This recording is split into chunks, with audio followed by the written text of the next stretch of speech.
All right, good evening. I'm Fox 10 News Chief Meteorologist Jason Smith with an update here on a lot of our streaming platforms and on our Fox 10 weather app, as well as fox10tv.com and a number of different outlets here. Just wanted to give you a deep dive on what's happening with Tropical Storm Helene, which is located in the Northwest Caribbean Sea tonight, and it's getting stronger.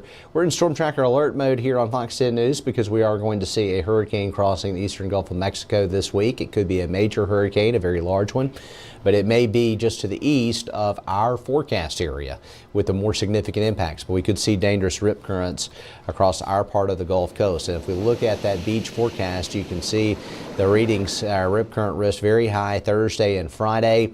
We'll have some swells. We're going to have a northerly wind. We may see showers on Thursday. Friday looks like a sunny day, but we still have that rip current danger. So let's talk about impacts from Helene, and I'll bring it up full for you here. We expect minimal impacts in our local area, but once you get over past Panama City, that's where we're going to see very significant impacts, anywhere from around Apalachicola and in the Big Bend area and all the way back around to Tampa. And the model's trended a little bit further eastward, so it looks more and more likely that this is not going to be a direct threat to us, but the Big Bend's going to see the big surge impacts, and it's going to be a very, very large hurricane. So what does that mean? Well, if you remember Hurricane Katrina, you could fit 2.5 Hurricane Camille's inside one Hurricane Katrina. Katrina was a monster.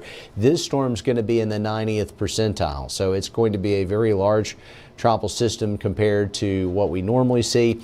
A bigger hurricane will have a wider impact. It'll have a broader wind field, so it's going to affect more than just one or two locations. It looks like Florida's west coast, really from about Naples or Tampa northward all the way up into the Big Bend, could see tremendous impacts. We'll have some breezy conditions here, but I'm not expecting to see rough conditions in our area. And this is the water vapor loop, and it shows a little drier air over the Yucatan, but the system's able to wall that off pretty well.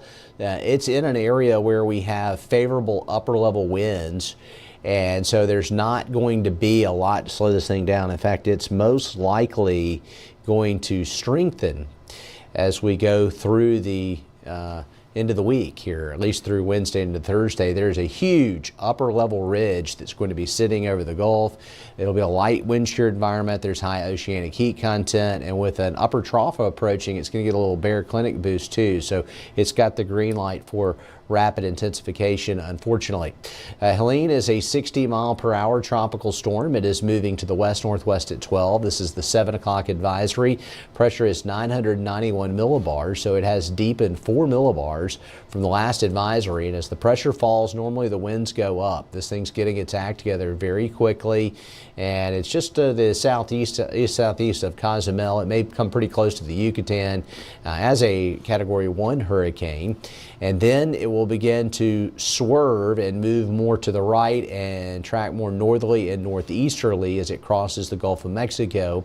And there's two different factors that are weighing in on the steering flow with this one, and it's a high confidence forecast. So we believe it'll take a track pretty close to what the cone is suggesting here, and in the cone would be anywhere from about Cedar Key, Florida, back to Panama City. But keep in mind, where that center crosses, there are going to be impacts well away from the center, especially on the east side of the circulation.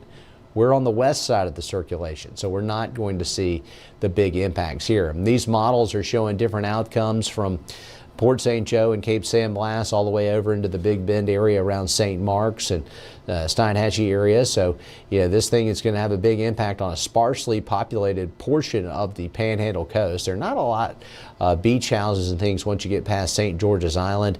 The Big Bend area does not have beaches just because the Gulf kind of transitions directly into the marsh there. But there will be some communities impacted, and it's going right up through Atlanta as a tropical storm. Storm surge values are going to be incredibly high with this one, especially in Apalachee Bay into the east of the center, where the storm tides could reach 10 to 15 feet above normal, and that's pretty terrible storm surge there, so not an ideal scenario. It is moving very quickly, which should help get this thing ashore without it building up as much surge if it was a slow-moving system, but it also will catch a lot of people off guard. So a bad deal with storm surge up into the Apalachee Bay area, Horseshoe Beach, Cedar Key, and even down towards Tampa. We may see storm tides 5 to 8 feet, so we could see some significant coastal flooding into the central part of Florida. This is what the model is saying it's going to look like, and I'll bring it up full so you can see it here. This is as of Wednesday at 6 p.m. and this is the graph version of the Futurecast. I think it has a really good handle on it. Probably have a pretty good hurricane going at this point on Wednesday. We will see the system begin to turn more northerly and then northeasterly up into the northeastern Gulf of Mexico, where it's going to be close to landfall Thursday evening. It may be early Thursday night before it comes ashore. Of course, this timing can change a little bit because of wobbles and jogs, but this has been the thinking that it's going to be a Thursday night thing for Florida. And the heaviest rain band should be just outside the forecast area if it takes this type of a track. So I don't think we'll see much rain out of it, but we will get some showers because of the upper trough. Most of that will happen tomorrow. We have a 70% rain chance on Thursday, but that's because the upper trough and the front that's actually pushing this thing away from us, that's actually going to help the situation. It'll give us a little bit of rainfall, but it'll help keep the system away from us. As far as warnings and alerts, we're not under any type of tropical storm warnings. We do have a tropical storm warning up for one county over east of our forecast area. It does not include Walton County. It's Bay County. That's Panama City. Then we get hurricane warnings for Apalachee Bay. So what's causing this thing to go the direction that it's going? Well, all right, so the upper high, which is located, let's see if I can get the pointer tool up here. I don't know if I can do that and telestrate on this. Let's see if I can go over. All right, so this upper high right here is going to be the primary steering mechanism, and the wind flows clockwise around that high pressure area. So you see those blue arrows, that's what's making it go northwest right now. The ridge is backing off though because we have this low that is moving in. This is an upper trough, okay? And so as that low moves in, it's pushing the high to the east. So that's going to change the steering flow of this thing. And the low will begin to take over, and the flow pattern will be a little bit more to the north-northeast. So you can see how that low swings in and the high backs off. That's going to allow this thing to turn more northeasterly, and it could become a major hurricane. It's basically going to be absorbed by that upper low. Once it comes ashore, it will get pulled into that upper low, and the remnants will kind of fizzle out over Tennessee. But here's what our local situation looks like. We are in storm tracker alert mode on Thursday and Friday because of rip currents, but we don't expect big direct impacts from the system. 70% rain chance tomorrow, not related to Helene, but a front coming through. Scattered showers, a 50% chance on Thursday as Helene brushes past us. It could be a little breezy too. Friday, a nice day, a high of 84 down to 66 Friday night. It'll feel great for anything you have planned there. And the weekend looks quiet, Saturday and Sunday.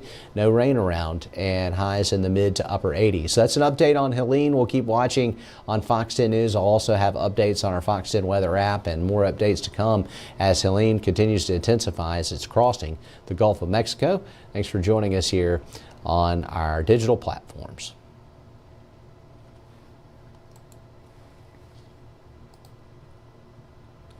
Let's get that Memorial Day off of there. Where that came from. All right.